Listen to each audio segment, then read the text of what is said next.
Nandini's digital diary இன்னைக்கு சூப்பராக நான் மாயாவை கூட்டிகிட்டு ஒரு பயணத்துக்கு கிளம்பிட்டேன். கிட்டத்தட்ட கொரோனா காலகட்டத்தில் இருந்த மாதிரி ஜனவரி ஃபுல்லாக சென்னை விட்டு வெளியில் போகிற வாய்ப்பு கிடைக்கல. இப்போ முதல் வாய்ப்பு ஹைதராபாத் நோக்கி ஒரு பயணம். அனுராதா அம்மாவை ஏர்போர்ட்டில் பார்ப்பேன்னு கொஞ்சம் கூட நினச்சி பார்க்கல. எல்லாரையும் நலம் விசாரித்தாங்க. ரொம்ப சந்தோஷமாக ஸ்லாகிச்சு எங்களுடைய பயண திட்டங்கள் பற்றிலாம் விசாரித்தாங்க. பிரம்மராம்பிகாவுக்கும் ஸ்ரீசைலம் மல்லிகார்ஜுனருக்கும் காணிக்கையெல்லாம் கொடுத்து விட்டாங்க. ஒரு 10 நிமிஷம் சந்திப்பாக இருந்தாலும் அது ரொம்பவே மனசுக்கு இனிமையான ஒரு மெமரியாக அமைஞ்சுது.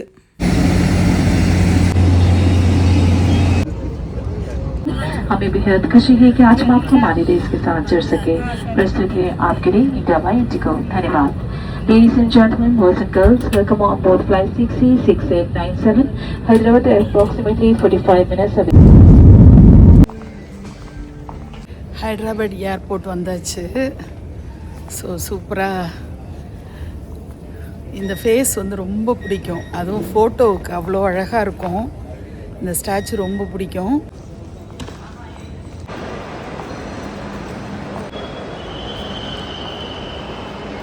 Welcome to Hyderabad. எல்லாரும் வாங்க எங்களோட. பாய்.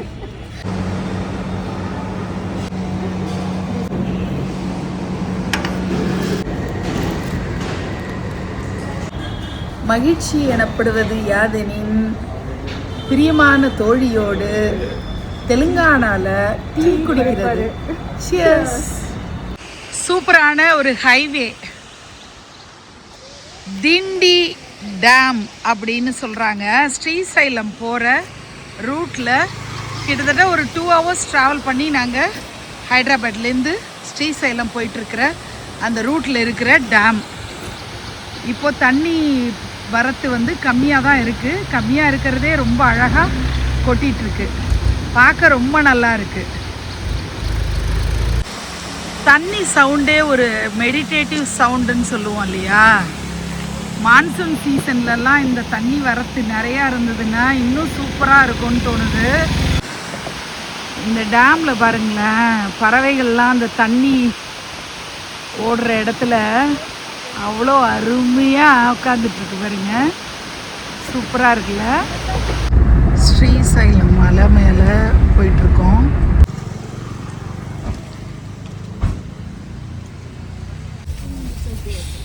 இதெல்லாம் இந்த தெலுங்கானா சைடு இருக்கிற சிந்தி மாடுகள். சூப்பராக இருக்குது பாருங்க. எத்தனை நாட்டு மாடுகள் இதெல்லாம். அதுதான் எனக்கு ரொம்ப பிடிச்சிருந்தது. அதனால தான் நான் இதை கவர் பண்ணுறேன். நாட்டு மாடுகள்.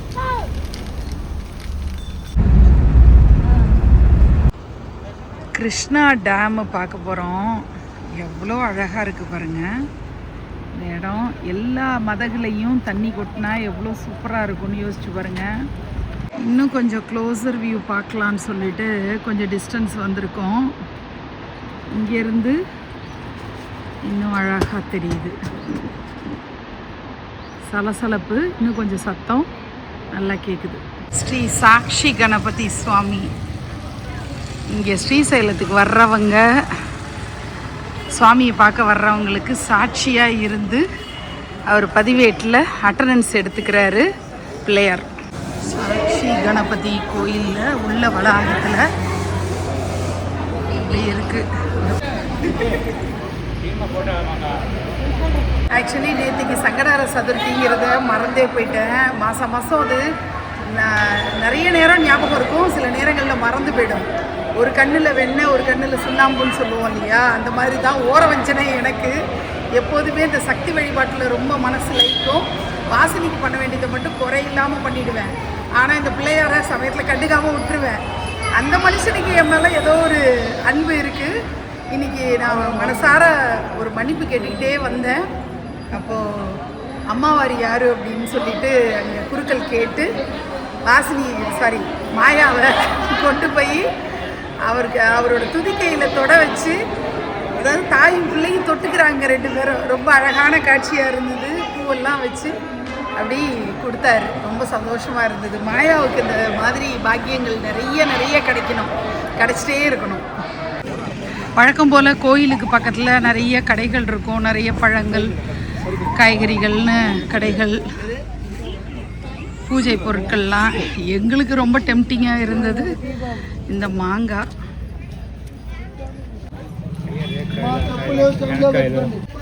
விபூதி அப்படியே பதப்படுத்தி இப்படி ஆக்கி வச்சுருக்காங்க, அப்படியே பூசிக்கிற மாதிரி. அதே மாதிரி தான் இந்த சந்தனமும் கோபி சந்தனம் மாதிரி பண்ணி வச்சுருக்காங்க.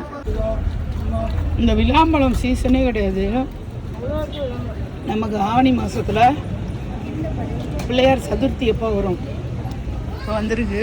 இலந்த பழம் பாருங்கள், பேர் சொல்லிக்கிட்டு இருக்கு தெரில எனக்கு. சூப்பராக இருக்குது. ஹோட்டல் ஹரிதா ஸ்ரீசைலம், இந்த இடத்துக்கு தான் வந்திருக்கோம்.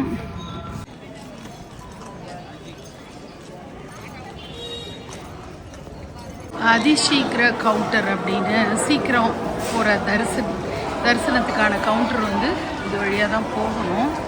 ஸோ க்ளோக் ரூம் அது எல்லாமே இங்கே தான் இருக்குது. தர்ஷன் முடிஞ்சு இந்த ரூட்டில் தான் வருவாங்க எல்லாரும். மல்லிகார்ஜுனர் பார்க்குறதுக்கு இந்த மாதிரி தான் இருப்பார்.